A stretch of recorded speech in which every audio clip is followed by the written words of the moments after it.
À la une, d'abord ces images donc de cette pollution depuis plusieurs jours sur le littoral. Ce week-end, des boulettes de mousse jaune se sont déposées en masse sur les plages entre Stella et Ambleteuse. Pour la préfecture, d'ores et déjà, aucun danger grave. Les mairies concernées, elles, se sont empressées de nettoyer bien sûr leurs plages en pleine saison estivale.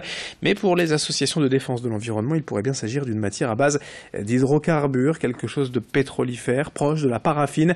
Ceux qui l'ont ramassé d'ailleurs ont senti une légère odeur d'essence et tout laisse à croire que la pollution serait donc due à un dégazage d'un bateau en pleine mer. Le problème, c'est que cette matière s'effrite rapidement, elle est emmenée par petits bouts. À chaque reflux de marée, il devient dès lors très difficile, après plusieurs jours, de ramasser ce type de déchets qui se dispersent globalement dans l'eau et dans le sable.